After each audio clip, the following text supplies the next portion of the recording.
বেসমেন্টে জল ঢুকে পড়ুয়া মৃত্যুর ঘটনায় পদক্ষেপ পুরসভা। রাজধানী জুড়ে অন্তত ১৩টি কোচিং সেন্টার সিল করল পুরসভা। সবকটি ক্ষেত্রেই বেসমেন্টটিকে বেআইনিভাবে ব্যবহার করা হচ্ছিল বলে অভিযোগ এবং সেন্টারগুলিকে সিল করে দরজায় নোটিশ সেঁটে দিয়েছেন পুর কর্তৃপক্ষ। দুর্ঘটনাগ্রস্ত সেন্টারটি আগেই সিল করেছে পুলিশ এবং সেখানকার মালিক এবং কোঅর্ডিনেটরকে গ্রেফতার করা হয়েছে।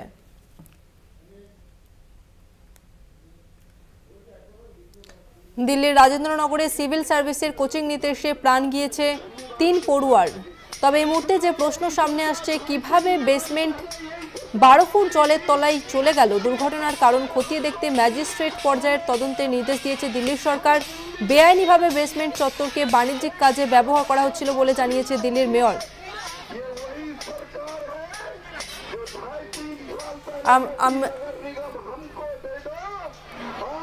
আর এ নিয়ে আরো বিস্তারিত জানবো, আমাদের সঙ্গে রয়েছে আমাদের অ্যাসাইনমেন্ট হেড দিব্যেন্দু ঘোষ। দিব্যেন্দু দা, এর যে খবর সামনে আসছে যে আরো ১৩টি কোচিং সেন্টারকে সিল করে দেওয়া হয়েছে এবং এখনো পর্যন্ত পড়ুয়ারা তারা বিক্ষোভ দেখাচ্ছে, কি ছবি ধরা পড়ছে?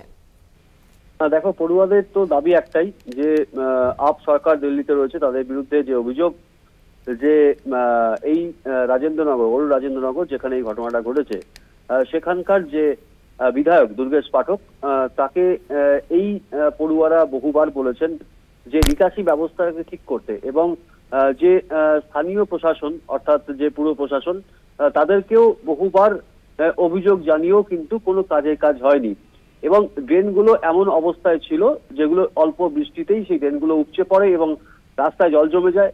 শুধুমাত্র রাস্তা নয়, সেই জল বাড়িতে ঢুকে পড়ে এবং এই ধরনের ঘটনাতেই কিন্তু ওই শনিবার রাতের যে মর্মান্তিক ঘটনা ঘটেছে আইএস কোচিং সেন্টারে, বেসমেন্টে ৩ জন পড়ুয়ার মৃত্যু হয়েছে।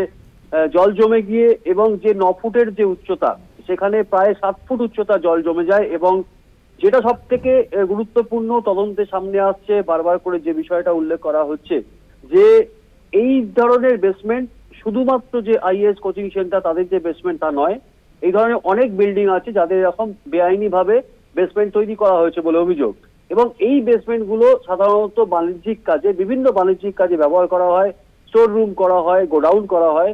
সুতরাং এই যে স্টোর রুম গুলো, তার যে পারমিশন, সেই অনুমতি কিন্তু পুরসভার কাছ থেকে অনেকেই নেন না, যেটা এই ঘটনা সামনে আসার পর পুরসভা যে অভিযোগ করছে যে অনেক সময় অনেকে অনুমতি নেন না। কিন্তু সব থেকে গুরুত্বপূর্ণ বিষয় যে পুরো এলাকায় যে নির্মাণগুলি হচ্ছে তার প্ল্যান ঠিকমতো পাস হচ্ছে কিনা, তার নজরদারি ঠিকমতো করা হচ্ছে কিনা, তার দায়িত্ব কিন্তু পুরসভার।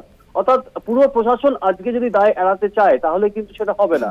পুরো প্রশাসনকে এটা বলতে হবে যে অভিযোগগুলো বারবার করে এসেছিল যে নিকাশি ব্যবস্থার সমস্যা ছিল, বিভিন্ন এই ধরনের যদি বেসমেন্টে বাণিজ্যিক ভাবে কোনো কেউ যদি ব্যবহার করে এবং সেটা যদি অনুমতি না নিয়ে তৈরি করা হয়, তাহলে পুরো প্রশাসন নজরদারি করলো না কেন? এবং পড়ুয়ারা যে বিক্ষোভ দেখাচ্ছে, ওল্ড রাজেন্দ্রনগর সহ বিভিন্ন এলাকায় তারা বিক্ষোভ দেখাচ্ছে, বিভিন্ন বাস স্ট্যান্ড, বিভিন্ন মেট্রো স্টেশন, সেখানে তারা বিক্ষোভ দেখাচ্ছে। গতকালই আমরা দেখেছি বহু ছাত্রছাত্রীকে আটক করেছিল পুলিশ, তাদের তুলে দেওয়া হয়, মৃদু লাঠিচার্জ করে পুলিশ, তাদের সঙ্গে একটা বচসা হয়, ধাক্কাধাক্কি হয়। দিল্লির যে deputy police commissioner central Harshvardhan, তিনি সেখানে উপস্থিত হয়ে মাইকে তিনি ছাত্রছাত্রীদের বোঝানোর চেষ্টা করেন। কিন্তু ছাত্রছাত্রীদের অভিযোগ একটাই, কেন এই 3টে প্রাণ যে চলে গেল তার জন্য কিন্তু দায়ী এই সরকার এবং এর স্থানীয় প্রশাসন। সুতরাং তাদের ব্যবস্থা নিতে হবে, তারপরেই তারা বিক্ষোভ থেকে সরবেন, না হলে তারা বিক্ষোভ থেকে সরবেন না। দিব্যেন্দুদা, ওই কোচিং সেন্টারের কর্তৃপক্ষের তরফ থেকে কি কিছু বলা হয়েছে? দেখো, কোচিং সেন্টারের কর্তৃপক্ষ বলতে কোচিং সেন্টারের যিনি মালিক এবং কোঅর্ডিনেটর, তাদের দুজনকেই কিন্তু গ্রেপ্তার করা হয়েছে। তাদের 14 দিনের জেল হেফাজত দেওয়া হয়েছে, গতকালই তাদের জেল হেফাজত দেওয়া হয় এবং কোচিং সেন্টারের কর্তৃপক্ষ অর্থাৎ তাদের পক্ষ থেকে যেটা পরিষ্কার বলা হয়েছে যে তদন্তে তারা সব রকম সাহায্য করবেন এবং যা যা ঘটনা ঘটেছে, যা যা তথ্য তাদের কাছে আছে, সমস্ত কিছু তারা তদন্তকারীদের জানিয়েছেন এবং ভবিষ্যতে যদি কোনো কারণে তাদের যদি কোনো রকম সাহায্যের প্রয়োজন হয়, যদি তারা কোনো রকম তদন্তে তাদের সহযোগিতা করার প্রয়োজন হয়, তারা সমস্ত সহযোগিতা করবেন। এবং কিন্তু এখনো পর্যন্ত এই যে 3টি প্রাণ চলে গেল, তার কোনো ক্ষতিপূরণ বা তার কোনো তার বিরুদ্ধে তার কোনো পদক্ষেপ সে সম্পর্কে কিন্তু কর্তৃপক্ষের কাছ থেকে কিছু জানা যায়নি। কর্তৃপক্ষ অবশ্য বিষয়টা যে এই বেসমেন্টে আটকে পড়ে যে মৃত্যুর ঘটনা সেটা স্বীকার করে নিয়েছেন, কিন্তু তাদের কোনো দোষ বা তাদের দিক থেকে কোনো গাফিলতি ছিল, এই কথা কিন্তু তারা বলছেন না। কিন্তু এটা খুব পরিষ্কার যে এই ধরনের বেসমেন্ট গুলো যে অনুমতি ছাড়া তৈরি করা হয়েছিল সেটা পরিষ্কার।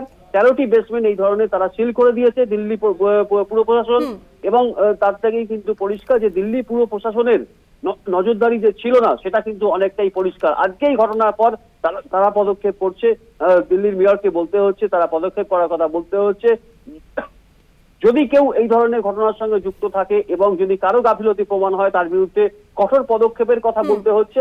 কিন্তু ছাত্রছাত্রী বা পড়ুয়াদের অভিযোগ একটাই, বারবার অভিযোগ জানানোর পরেও কেন নিকাশি ব্যবস্থা ঠিক হলো না এবং কেন একদমই দেবেন্দ্র দা, আপাতত ধন্যবাদ তোমাকে।